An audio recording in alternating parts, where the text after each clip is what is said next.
Hello, what's up mga boss? Welcome back and again dito sa aking YouTube channel. Ngayon ay ka-4th day na ng ating pagkukondisyon sa ating mga alaga. Time check, alas 5 ng umaga. Yun at ito, kukunin muna natin yung ating alaga mga boss at medyo makulimlim pa. At pakaskasin na natin. So update ko kayo mamaya mga boss. Yun na nga mga boss at nakapagpakaskas na tayo. At ito na yung iba. Yung itim tsaka yung abuhin natin mga boss. Yun, ang ganda na ng mga galawan nila. Yun, medyo blurred siya sa cellphone natin kasi masyado pang maaga mga boss. Yun yung isa natin na hinahanda rin, pang pre-con para sa spar lang. At yun na nga, nakaskaskasa na siya. So after nito mga boss ay magpakahig ulit tayo, magpa-exercise ng yung sinusunod natin na exercise para sa kanila. Dahil tapos na nga silang magkaskas ngayong umaga. Time check 5:43 ng umaga na mga boss. At nag-start tayo kanina mga alas 5 ng umaga. So update ko kayo mamaya mga boss.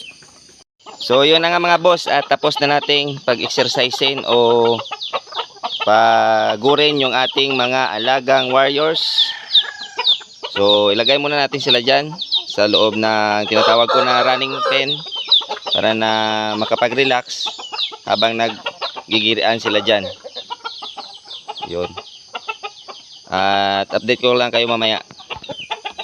Yun nga pala mga boss, ay update ko kayo dito sa ating turning to 4 months old ngayong February 12 na Belgian Asel natin. Yan, kinulong muna natin kasi pupurgahin natin siya mamaya mga boss. Yan.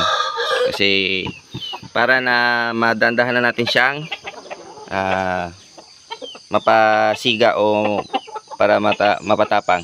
Yun, update ko lang kayo dito.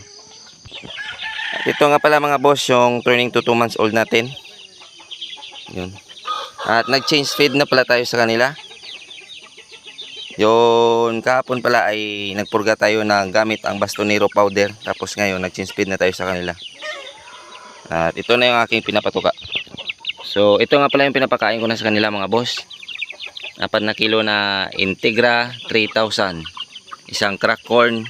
Tapos isang super biik mga boss. Yun lang muna ang update dito sa aking mga alagang sisiyo mga boss. Yun na nga mga boss, at naghanda na tayo ng patuka ng ating mga alaga. At sa nakikita nyo, meron akong hinalo dyan. Yung nilagay ko ngayon sa ika-4 na araw ay naghalo ako ng itlog mga boss. Yung puti ng itlog tapos saba na saging kunti lang para sa ating mga kinukondisyon. Ito yung ginagawa ko sa ika-4 na araw mga boss. At yun na nga mga boss, pinakain na natin ng may itlog na puti ang ating warriors. Yun. At saba ng saging. So hayaan lang muna natin siya dyan mga boss na makapagtuka. At magbibigay tayo pagkatapos ng Primoxil na naman mga boss sa ika-4 na araw. At ito rin yung isa nating alaga o isa nating warrior mga boss. Nabulunan siya sa kakakain ng may saging at saka puti ng itlog. Update ko kayo mamaya mga boss. So ito na nga yung Primoxil natin mga boss, at ibibigay na natin sa ating warriors. Yun, tapos nang kumain o tumuka yung ating warrior, ngayon magbibigay tayo ng Primoxil mga boss. So ito na nga yung Primoxil mga boss. Buksan na natin. Tapos ipainom sa ating alaga.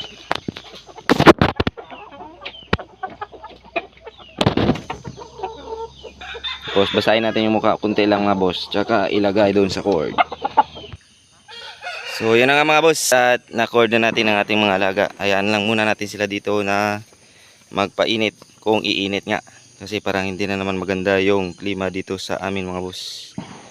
So hanggang dito lang muna mga boss, update ko kayo mamaya. Yun, at ito nga pala yung update dito sa ating kinokondisyon na mga warriors mga boss. Ika 4 days na nila ngayon. At yun nga, at ganda yung panahon dito sa aming lugar. At nagpapainit na sila ngayon mga boss. Yun. At yun nga pala. Ito na nga pala yung turning to 4 months old natin mga boss. At nilagyan natin siya ng strap ng tsinila sa paa. At dito na natin siya inilagay para na dito na rin siya maging matapang. Yun. At ito lang muna yung update ngayong sa ating mga warriors. At yun, nagpapainit nga sila ngayon. Ngayong alas 10 ng umaga. So mamaya ilalagay natin sila doon sa scratching box. Yun, update ko lang muna kayo mamaya. Hello, what's up mga boss? At nandito na naman tayo sa ating mga warriors. Ngayon ay alas 2:40 na ng hapon. At kanina nga pala ay nagpakaskas tayo mga alas 10 ng ating alaga. After noon ay binalik natin dito sa cord para na kahit papano mainitan ulit. Ngayon, alas 2:40 na. Ipakaskasin na naman natin sila ulit. So yun lang muna mga boss. So yun na nga mga boss, at nagpakaskas na naman tayo sa ating warriors ngayong hapon. Alas 2:43 na ng hapon mga boss. So yun na muna ang update mga boss. Update ko na naman kayo ulit mamaya. So yun na nga mga boss, at tapos na natin pakaskasin yung ating alaga ngayong hapon. So binasa muna natin yung kanyang mukha, ilalim ng pakpak tsaka puwitan, para na medyo makarelax yung kanyang katawan dahil sa sobrang init kanina. So yun lang muna mga boss ang update. At ngayon naman mga boss ay nagpapakaskas tayo kay Itim, si Guhan Asil natin mga boss. Dahil tapos na natin yung abuhin, si Itim na naman. Yun. Yun lang yung activity nila ngayong hapon mga boss. At after nyan, magpahinga. Antayin lang mag alas 5, magpakain. Tapos, yun, magtuturok tayo mamaya mga boss. Abang-abang lang. Mga boss, at alas 4:50 na ng hapon. Tapos na tayo magpakaskas sa ating warriors na si Itim, tsaka dito sa kay Abuhin.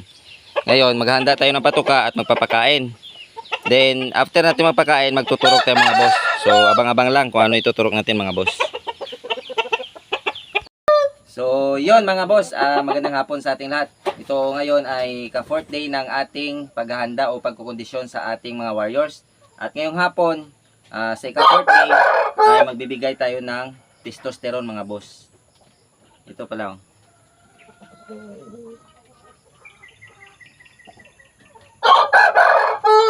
Yon, testosterone mga boss. Sana klaro dyan sa inyo mga boss. Testosterone. So, ito yung i-inject ko. 0.2 lang mga boss. Pasok sa 10 days bago yung laban. 0.2 lamang yung binibigay ko mga boss ha. 0.2 lang. So, ngayon, kukuha na tayo ng 0.2 mga boss para na makapagbigay na tayo sa ating mga alaga. Yun. 0.2 na testosterone.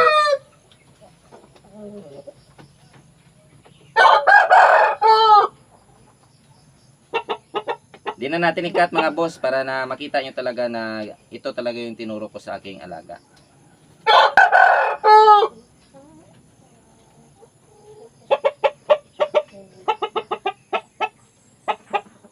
Yun. Yan mga boss. 0.2 lamang, 0.2. Yun. At kukunin muna natin yung ating warriors. At ito na nga si Itim mga boss. Okay, disclaimer lang. No animals were harmed in the making of this video. So yun. Dito yung picture niya. Tapos ito, ituturok natin mga boss. Huwag natin tamaan yung buto mga boss. Picture niya to dito sa taas. Pa-slide lang.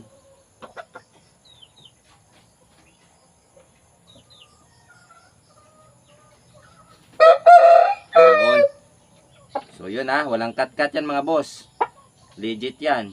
Testosterone yung ating tinurok sa ating warrior. So makikita yung performance nito mga boss sa ika 14 days. Kasi i-spare ko ito sa mga boss.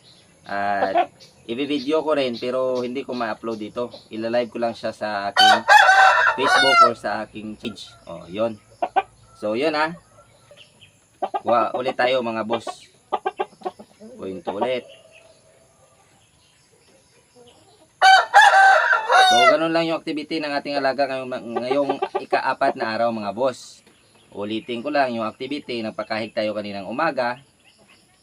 Nagpakaskas. At lahat ng exercise na mga boss. And then, kaninang tanghali, nagbigay tayo na, kaninang tanghali, nagpakaskas tayo ulit. Tapos ngayong hapon alas 2 nagpakaskas, tapos pahinga. Nagpakain tayo ngayong hapon alas 5. Tapos pagkatapos kumain, ito nagturok tayo mga boss. Wala na tayong ipapainom, turok lang tayo ngayon. 10 days before yung laban natin mga boss.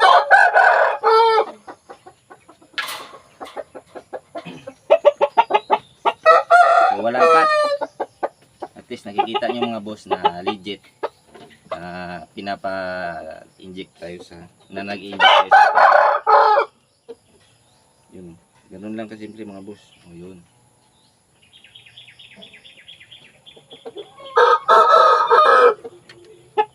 Tapos i-massage natin konti mga boss. Yun. So, ganun lang. At kung bago ka pa lang dito sa aking YouTube channel, subscribe naman mga boss. At kung nagustuhan nyo ito, pahit mo na rin yung notification bell para lagi kayong updated sa mga susunod pa na videos. At lagi natin tatandaan mga boss na ang Nicky Del ay sports lamang. Huwag tayong magpakalulong sa sugal. At lagi nating unahin ang ating pamilya. Yun lang. Maraming salamat and God bless ating lahat.